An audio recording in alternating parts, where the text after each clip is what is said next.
She walked in like she didn't belong, head held high, but hands a little too tight around her purse strap. The floor of the luxury showroom sparkled under her worn-out sneakers, and the fluorescent lights bounced off chrome fenders and six-figure price tags. Behind the front desk, three salesmen nudged each other, chuckling just loud enough. "She lost or something," one whispered. "No way she's buying," the other muttered. They didn't know who she was, but by the next day, she would own the very ground they stood on. Tasha Daniels wasn't new to being underestimated. A single mom from the south side of Chicago, her days started at 5 a.m. with a cheap alarm clock and a silent prayer. "Just let me make it through the day." She'd shuffle into the tiny kitchen of her two-bedroom apartment, putting a slice of bread in a toaster that only toasted one side. Across the room, her son Malik, 12, smart as a whip, heart even bigger, would already be lacing up his shoes, pretending not to hear his stomach growl. "Morning, Mama," he'd say, like everything was fine.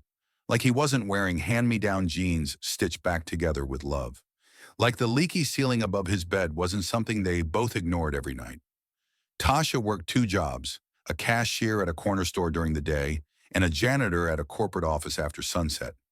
She moved through life like a ghost, seen, but not really seen. People smiled when they needed something from her and forgot her the second they got it. But she never complained. She had her son, she had her health, and she had one thing nobody could take from her: her grit. Malik had dreams, big dreams. He wanted to be an engineer. He'd stay up at night drawing blueprints, watching DIY videos on his cracked phone. And Tasha, she was saving every dime to buy him his first car. Nothing fancy, just something safe, reliable, something he could fix up himself. She'd been setting aside tips, extra shifts, and grocery rebates for over a year. It wasn't much, but it was everything she had. Malik's birthday was coming up. That morning she looked at her account, took a deep breath, and smiled. "This is the year," she whispered. "We're going to make it happen." She dressed up the best she could. A plain blouse she'd washed a dozen times, a pair of slacks that didn't quite fit anymore, and the second-hand purse she kept in near-perfect condition. Together they hopped on the bus, Malik's eyes wide with excitement. He didn't know the surprise yet. All he knew was that his mom was beaming for the first time in weeks. They stepped off near a glossy glass building, a luxury car dealership that practically screamed, "You don't belong here." But Tasha wasn't looking for luxury. She was hoping someone there had a used trade-in. Maybe something with some miles, some dents, something she could afford. As she opened the door, the air changed. It smelled like leather, coffee, and money. Too much money. A tall man in a fitted suit looked up from his phone, eyed her from head to toe, and didn't even bother hiding his smirk. "Can I help you?" His tone was flat, empty, disinterested. Tasha smiled, trying not to shrink. "Hi, I'm just looking to ask about any used cars you might have available. Maybe a trade-in? Something basic." He blinked. "You mean, like, affordable?" She nodded, still smiling. From behind the desk, another one chimed in. "Ma'am, this isn't a used car lot." They chuckled. Malik shifted uncomfortably, glancing at his mom. She held her ground. "Well, I figured maybe someone traded something in. I've been saving up and—" The third one laughed, actually laughed, like she was telling a joke. "You'd be better off trying the corner lot down the street," he said, waving a dismissive hand. "It's more your style." The words hit like a slap. Malik's face fell, his smile gone. He looked at his mother, eyes searching for something, dignity, power, justice, and that's when it happened. Tasha didn't scream. She didn't cry. She didn't even flinch. She just smiled. But it wasn't the same smile as before. This smile had steel in it, like a quiet warning before the storm. She gently put her hand on Malik's shoulder and whispered, "Come on, baby.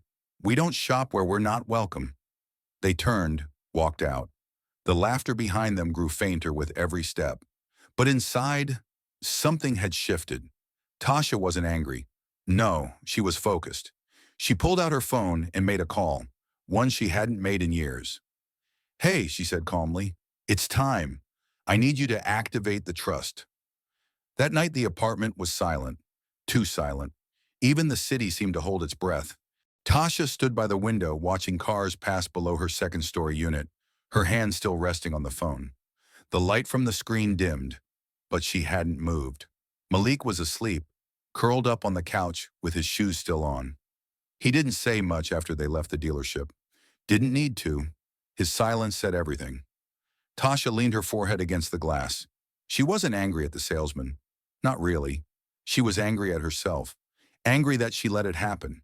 Angry that her son had to watch her shrink. Angry that despite everything she'd sacrificed, the world still saw her as less. But she wasn't less. Not by a long shot. She turned from the window, picked up her phone again, and scrolled through old contacts. Names she hadn't looked at in years. There it was. E. Daniels, private. Her finger hovered for a second. She took a breath and tapped. One ring. Two. Then, hello? The voice on the other end was smooth, polished, like someone who never needed to rush.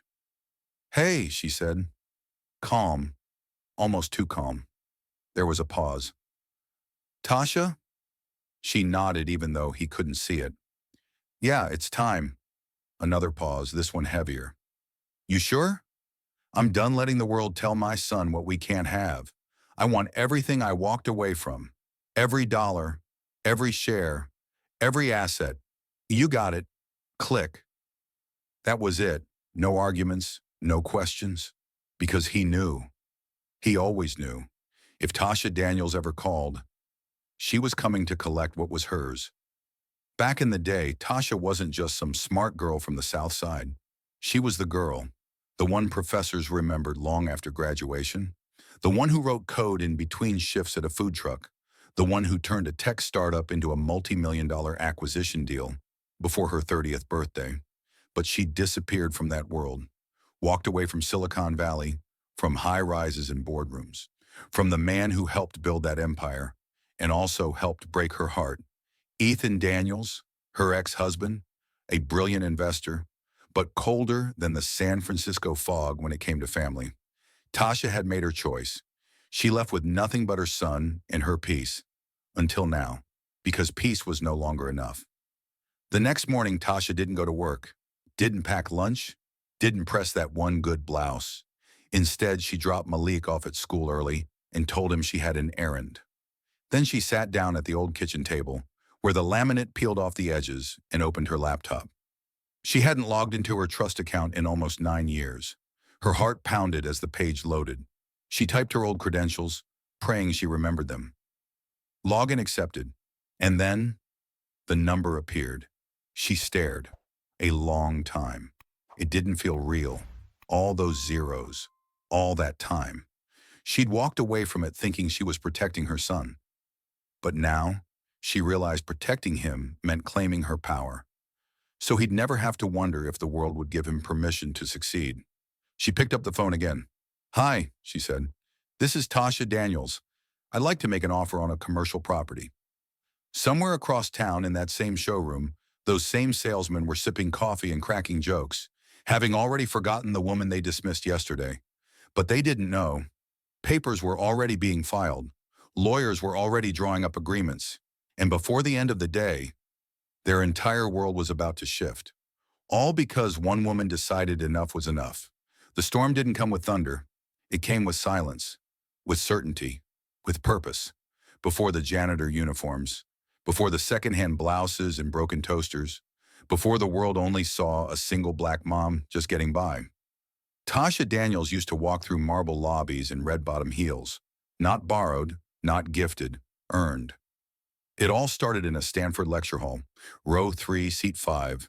She wasn't the loudest in the room, but she asked the questions professors couldn't answer, the kind that made them pause and then smile. There were only 3 other black women in her MBA cohort and even fewer moms. Tasha, she was both, and she still led every case study, every pitch deck, every group project. By 25, she wasn't just a student, she was a co-founder. A rising star at a small AI startup built from midnight coffee, rented WeWork desks, and stubborn genius. And at one of those all-night whiteboard sessions, she met Ethan Daniels. He wasn't flashy, he didn't need to be, quiet, observant, the kind of man who read people like spreadsheets. He invested early in their idea, and in her. They built the company side by side, brick by digital brick. Long hours, fights that bled into 4 a.m. strategy pivots. Victory meals of vending machine snacks and flat Red Bull. They made millions before they even hit Series B. And somewhere in the chaos, he proposed. Simple. No grand gestures. Just a folded napkin in the break room with, "Will you?" scribbled in ink. She said yes, because back then, she believed in them. In the future, they were building. But love can fracture when power gets uneven. As the company grew, so did the distance. Ethan stopped talking to her. Really talking. Decisions were made in rooms she wasn't invited to. He said she was too emotional in meetings, too attached to the mission. One day she walked in and saw her name removed from a founder slide. No warning, no conversation. Just gone. When she asked why, he said, "You're a mother now. Focus on that." Tasha didn't scream, didn't flip the table. She just packed her bag and walked away. She had already given birth to Malik, and something inside her knew. Money wasn't worth her son growing up watching his mother get erased. She signed the divorce quietly, split the assets, kept her shares but froze the trust until Malik turned 18. No interviews, no drama. She just vanished, went from Forbes articles to grocery lines, from startup expos to the janitor's closet, voiceover slows to emotional, intimate tone. But here's the thing about powerful women. They don't forget who they are. They just choose when to remind the world. Tasha kept every document, every login, every receipt. She knew the tech company would keep growing. She knew Ethan would stay rich. But she also knew the day would come when she'd need to rise again. And that day was yesterday. She sat at her kitchen table again. Laptop open, emails flooding in, agents, brokers, lawyers. Everyone suddenly remembering who Tasha Daniels was. Funny how that happens. One call from her, and the bank fast-tracked her clearance. Two more, and she had private listings from every commercial real estate firm within city limits. She didn't just want any building, she wanted that one. The exact showroom where they mocked her. A trophy, number A statement. By the afternoon, she was walking through downtown in heels again.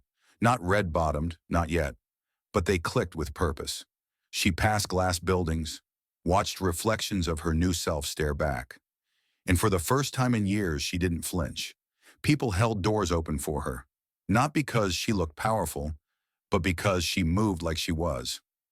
At the real estate office, they greeted her like royalty. "Tasha Daniels," the broker said, shaking her hand. "We've heard a lot about you." She smiled. "I bet you have." This wasn't just about revenge. It wasn't even about Malik's birthday anymore. It was about legacy, about making sure her son never doubted where he came from or what he was capable of. It was about standing up for every woman who had ever been told to sit down, about every mother who gave up her dreams so her child could breathe easier. She hadn't failed. She'd just been waiting. And now the world was about to remember her name. It was a quiet morning. Birds chirped, coffee brewed. Another Tuesday, or so they thought. At Sierra Lux Auto, the same three salesmen stood near the glass doors, their laughter echoing in the showroom like a broken record. Same jokes, same arrogance, same assumption that the world spun for them. Then they saw the SUVs blacked out, tinted windows, quiet but heavy. They didn't park. They positioned. 3 of them, 1 in front, 2 on either side, like a scene from a movie or a warning. Doors opened. First came the lawyers, black suits, silver ties, laptops already open, clipboards, envelopes, iPads, power. One of the salesmen squinted, trying to act unfazed. Can we help you?" A man in a tailored blazer stepped forward, flipping through documents with surgical precision. "You must be Mr. Dalton," he said, not looking up. "Manager, correct?" Dalton blinked, confused. "Yeah, that's me. Who are you people?" The lawyer didn't even flinch.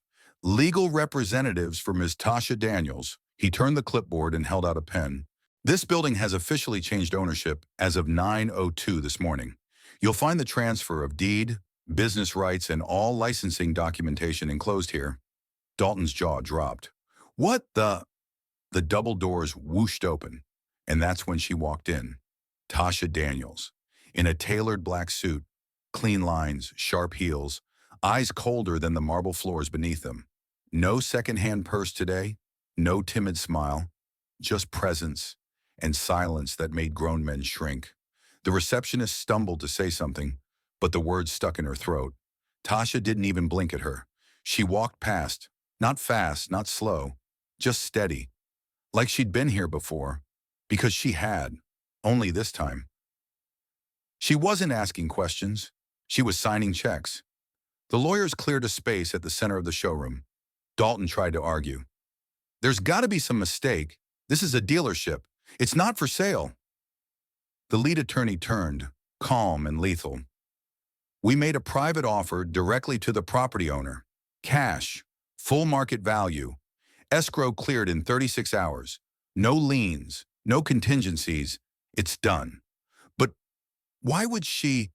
Tasha finally spoke. Her voice was velvet-wrapped steel. I came in here 2 days ago looking for a car, she said. You treated me like garbage, in front of my son. Dalton opened his mouth to defend himself, but she raised a hand. I'm not here for apologies, she said. I'm here for control. A photographer entered the showroom, snapping press shots. A PR rep began recording. Tasha stood in front of a luxury coupe, one of the same ones they said she couldn't afford. Behind her, a temporary banner was being unrolled. New ownership, new vision, new legacy. Dalton watched, stunned. Tasha turned to him one last time. Don't worry, she said, voice cool. I'm not firing you today. He exhaled, relief washing over him. You're going to do something worse, aren't you? He asked. She smiled. I'm going to give you a second chance. But now, you work for me. The news spread fast. Black woman buys dealership that once mocked her. Single mom takes over luxury showroom in powerful reversal. But for Tasha, it wasn't about headlines. It was about her son. She picked up Malik from school early. He ran to her, confused. Why are you dressed like a boss? He asked. She crouched down, smiled softly. Because I am one. Then she handed him a small velvet box. He opened it, and inside was a key. Malik's eyes widened. Is this? She nodded. It's yours, a starter car. You're going to build it from the ground up. He lunged into her arms, holding her so tight she could barely breathe. I'm proud of you, Mama, he whispered. Tasha closed her eyes, pressing her forehead to his. I'm proud of us. Across the city, papers were still being signed, emails still flying, but none of it mattered more than that moment. A mother, a son, a legacy reclaimed. Because when the world told her she was nothing, she didn't scream. She didn't fight. She built. And when she returned, she didn't knock. She walked through the front door as the owner. By noon, the news had hit every corner of the city, from social media feeds to car blogs, from gossip threads to industry insiders. Her name was everywhere. Tasha Daniels, once overlooked, now unforgettable.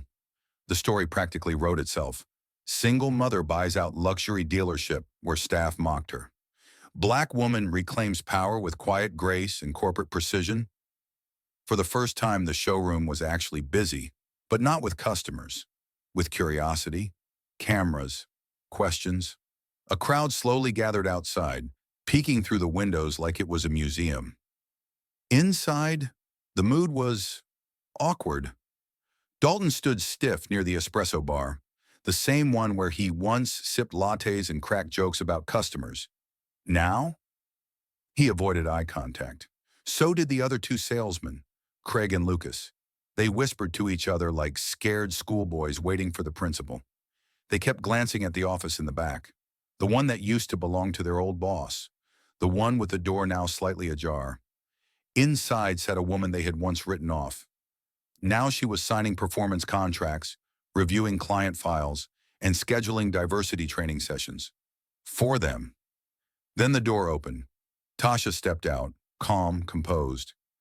wearing the same black suit, but somehow looking even more powerful. Her heels echoed on the tile like gavel strikes in a courtroom. She didn't shout, didn't demand attention. She simply stood before them and said, "Gentlemen." They straightened. Dalton cleared his throat. "Ms. Daniels, She held up a finger. "One. Before you speak, let's play a little game." They looked at each other, confused. She gestured to the glossy coupe behind them. "Sell me that car," she said. "Again, but this time, pretend I'm worth your time." The room fell quiet. Dalton hesitated. Tasha tilted her head. "Go on, same car, same showroom. New rules." Craig stepped forward awkwardly. He forced a smile. "Well, this vehicle features a state-of-the-art suspension, premium leather seats, and—" She raised her hand. "Start over." He blinked. "You're not selling me specs," she said, her voice quiet but slicing through the room. "You're selling me respect." The silence returned. No one moved. No one spoke. Until Dalton finally said the only words he could. "I'm sorry." Tasha nodded. "Good start. Try again." They stumbled through a second attempt. This time, they didn't mention price first. They asked questions: what she wanted, what she needed, why she was interested in this model. And as they spoke, Tasha watched closely. Not their pitch, but their posture. They weren't laughing now. They weren't rolling their eyes. They were learning. And Tasha? She wasn't there to humiliate them. She was there to teach them. You see, she remembered what it was like to walk into a room and feel like you were in the wrong place, to hear people decide your worth before you ever spoke, to be measured not by your intelligence or intentions, but by your clothes, your skin, your silence. So no, she didn't fire them. She gave them a task, a chance, and a choice. Later that afternoon, in a quiet corner of the building, Dalton approached her again. He looked different now, not in clothes, but in tone. "I didn't know," he said. She looked up from her laptop. "Didn't know what?" He swallowed. "Didn't know who you were, what you'd been through." Tasha closed the laptop. "Why would that have mattered?" He paused. "I guess it shouldn't have." She nodded. "Exactly. Change doesn't come with a bang. Sometimes it walks in wearing heels and holding receipts. Sometimes it doesn't yell. It whispers truths until the room gets quiet enough to hear them." Tasha didn't need revenge. She needed to make space for herself, for her son, for anyone who had ever walked into a room and been told they didn't belong. She made that space, and now she was filling it with purpose. A week later, the dealership felt different, not just in branding or uniforms or paint colors, but in energy. The tension was gone. So was the arrogance. In its place, purpose. Only one of the original three salesmen still had a nameplate on his desk. Craig, the youngest of the group, quietest during the mockery. He wasn't innocent, but he was different. He was the only one who stayed after hours the day she took over, helped sweep up the back office, organize the files, ask questions, not to defend himself, but to understand.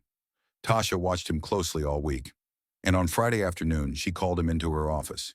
He walked in like he was expecting to be fired. She didn't smile, didn't soften her tone. "Why are you still here?" she asked. Craig took a deep breath. "Because I needed the job," he said honestly.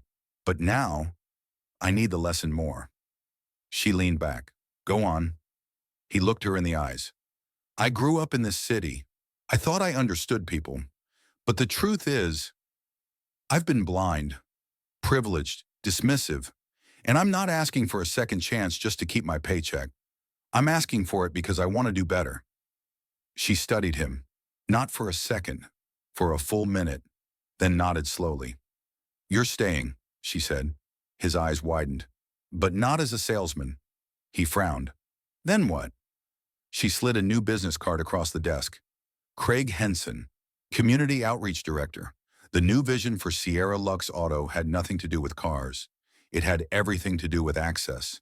Tasha met with city leaders, organized strategy calls with education nonprofits, brought in financial literacy coaches, job placement specialists, and yes, mechanics. The showroom, once known for selling to the elite, now offered something rare: hope. She launched a program called Keys for Queens, a job training pipeline for single mothers interested in automotive sales and tech. Those who completed the program could not only earn a living, they'd also get support with childcare, transportation, and eventually the down payment on a car of their own. She didn't stop there. Another program, First Wheel Forward, helped young adults from underserved neighborhoods learn car financing basics, negotiation tactics, and even engine maintenance. No tricks, no scams, just education. The media kept trying to make it a rags to riches story, but Tasha corrected them every time. "This isn't about revenge," she said on a local talk show. "It's about rebuilding what the system never gave us in the first place: dignity and opportunity." The dealership's revenue didn't drop, it exploded. Because now, people didn't just come for cars, they came to be seen, to be heard. And the name Tasha Daniels became synonymous with more than business. It became a movement. Craig excelled in his new role.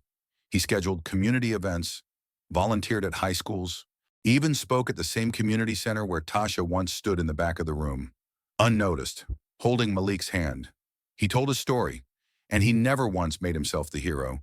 Instead, he made sure the spotlight stayed on the people he used to ignore. As for Dalton and Lucas, they left. One handed in his resignation quietly. The other sent a long, formal email filled with excuses and subtle blame.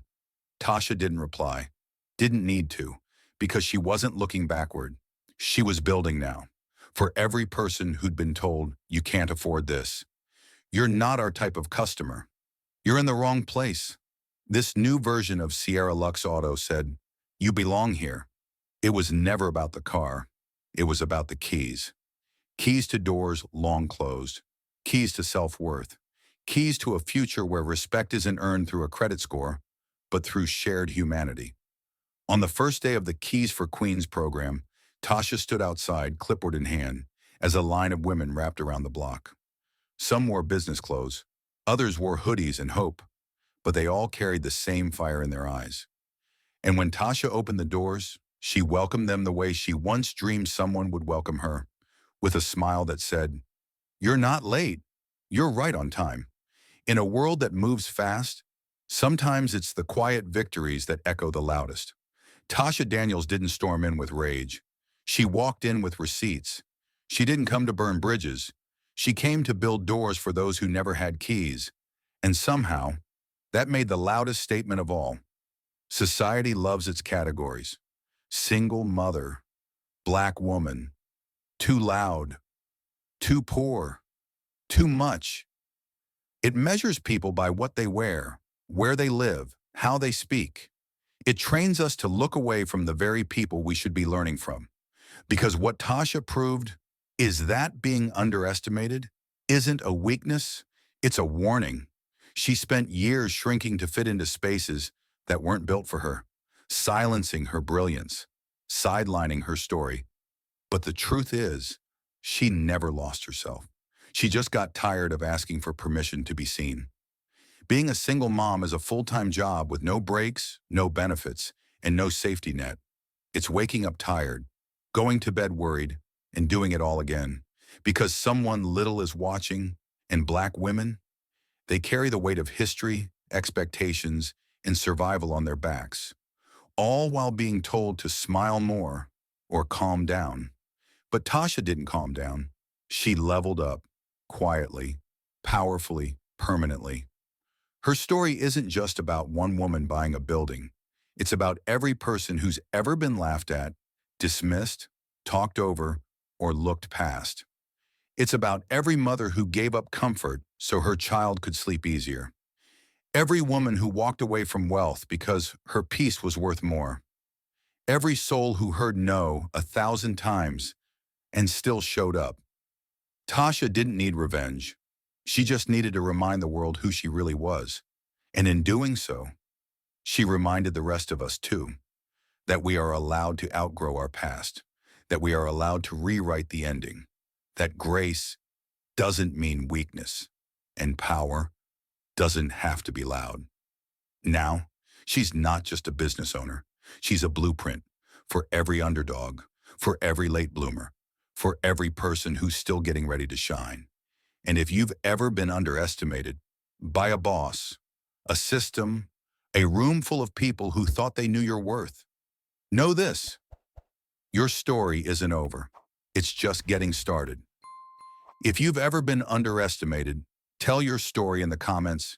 And if you believe in second chances and standing tall, hit that like button.